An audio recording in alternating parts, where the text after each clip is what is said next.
योगासन की श्रृंखला में मैं नरेंद्र कुमार सहृदय स्वागत करता हूं। मित्रों, आज हम देखने जा रहे हैं थोड़ा सा जटिलतम है। इसके लिए हम स्टार्टिंग पोज में आ जाते हैं। इसके लिए हम अपने दोनों पैरों को फैला लेंगे। इसका नाम ही है मित्रों टू लेग फॉरवर्ड बेंड। ये दोनों लेग को हम स्ट्रेच करेंगे और आगे की ओर बेंड भी होना है। इसके लिए हमें दोनों पैर जितना एज फार एज पॉसिबल, आपका अगर इतना हो रहा तो इतना ही, जितना हो रहा, ऐसा कुछ नहीं है कि 3 मीटर 4 मीटर। आप धीरे धीरे अपने आप को पुश कीजिए, अपने बॉडी को पुश कीजिए 2% के लिए, ज्यादा पेन भी मत दीजिए।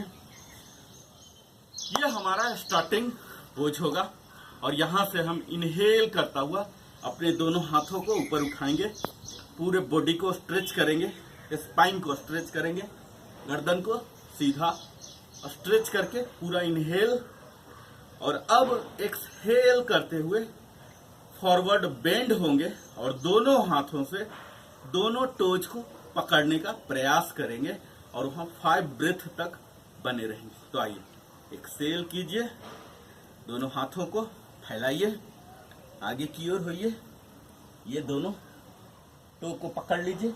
ध्यान दीजिएगा ये नी दोनों आपके बिल्कुल स्ट्रेट होने चाहिए और यहां ऐसे बेंड होइए।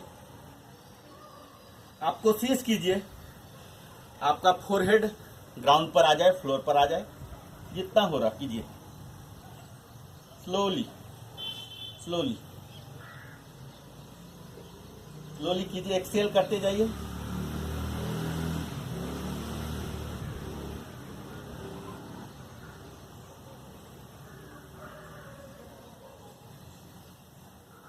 जितना तक हो रहा उतना ही तक कीजिए, ज्यादा दर्द नहीं देना है शरीर को।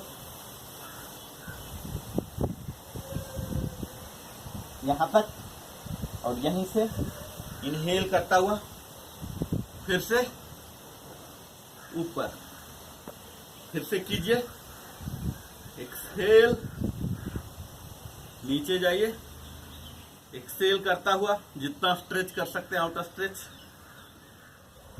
दोनों हाथ को फैलाइए, दोनों हाथों से दोनों टोच को पकड़िए ये, और कोशिश कीजिए, प्रयास कीजिए कि आपका फोरहेड फ्लोर को टच करे। टच करेगा धीरे धीरे, जब आपके एब्स मसल स्ट्रांग हो जाएंगे, हो जाएगा, समय लगता है। ये देखिए जहां तक जा रहा जाइए और फिर इनहेल करता हुआ ऐसे ऊपर जाइए। इस तरह से आप 8 रेप्स कर सकते हैं और सिर्फ 2 ही सेट कीजिए। एक सेट में 8 टाइम्स। आप 5 ब्रेथ तक वहां बने रहिए, पूरा स्ट्रेच करके एक्सहेल करता हुआ नीचे जाइए,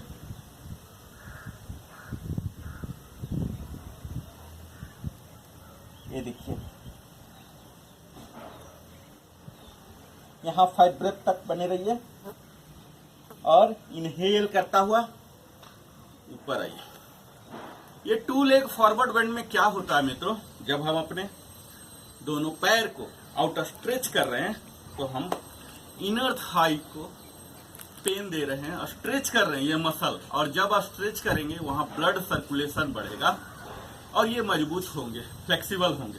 इसके साथ साथ ही हम अपने हिप एरिया पर भी काम कर रहे हैं। ये पेल्विक एरिया पूरे हमारे अल्टर कर रहे हैं ब्लड सर्कुलेशन को, जो इस तरह से जाता है, इसे हम एक तरह से रिस्ट्रिक्शन कर रहे हैं। ये हमारा पेल्विक एरिया अल्ट्रेशन हो रहा है यहाँ ब्लड सर्कुलेशन में, जिससे यह पेल्विक एरिया, कमर का क्षेत्र मजबूत होगा। कई बार होते हैं लॉन्ग सिटिंग हम काम करते हैं, हमारे कमर में दर्द हो जाते हैं, तो अगर पेल्विक एरिया पर हमने काम किया है तो ऐसा नहीं होगा। ये हम हैमस्ट्रिंग पर काम कर रहे हैं, और जब हम आगे की ओर झुकते हैं तो हम अपने एब्स मसल को भी स्ट्रांग करते हैं। अपने बेली बटन को अंदर की ओर खींचिए, जो ग्लूट्स हैं उन्हें स्क्वीज कीजिए, और तब इस तरह से प्रॉपर एक्सहेल जब हम करते हैं तो हमारे लंग्स भी शामिल हो रहे हैं, ब्रीदिंग टेक्निक भी यहाँ शामिल हो रहे हैं। जब हम ब्रीदिंग के साथ कोई भी एक्सरसाइज करते हैं मित्रों, तो यही मुख्यतः योगासन कहलाता है।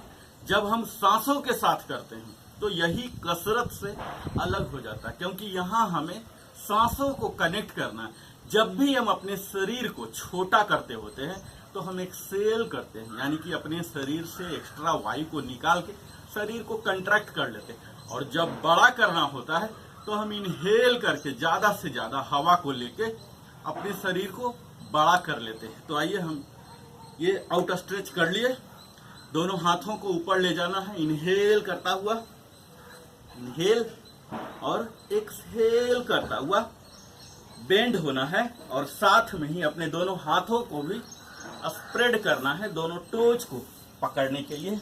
टो को पकड़ लिए, दोनों को अच्छी तरह से आप पकड़ लीजिए। नहीं पकड़ा रहा आपसे तो आप अपने सिन को पकड़िए, एंकल को पकड़िए, और पकड़ा रहा तो अच्छी तरह से आप पकड़िए। अब टॉर्सो को, धड़ को बेंड कीजिए स्लोली, धीरे धीरे धीरे एक्सहेल करता हुआ इस तरह से। और टारगेट रखिए कि आप अपने फोरहेड से फ्लोर को टच करेंगे, जितना हो सके आप कीजिए, हो जाएगा एक न एक दिन। ये देखिए ये, और इनहेल करता हुआ फिर से हम ऊपर आ जाएंगे। तो यह था मित्रों हमारा 2 लेग फॉरवर्ड बेंड। अगर आप 2 मिनट तक भी कर लेंगे तो आपको खुद महसूस हो जाएगा कि आपके हैमस्ट्रिंग में कितना स्ट्रेच आया है, और जब करेंगे तभी फायदा होगा। अगर इसके कंट्राइंडिकेशन की बात की जाए तो कमर में बहुत ज्यादा दर्द रहता है, तो इसे आप मत कीजिए। अगर करना है तो बहुत ही स्लोली कीजिए, डॉक्टर के सलाह पर ही कीजिए। आप हमारे साथ बने रहे, इसके लिए सप्रेम धन्यवाद नरेंद्र कुमार की ओर से।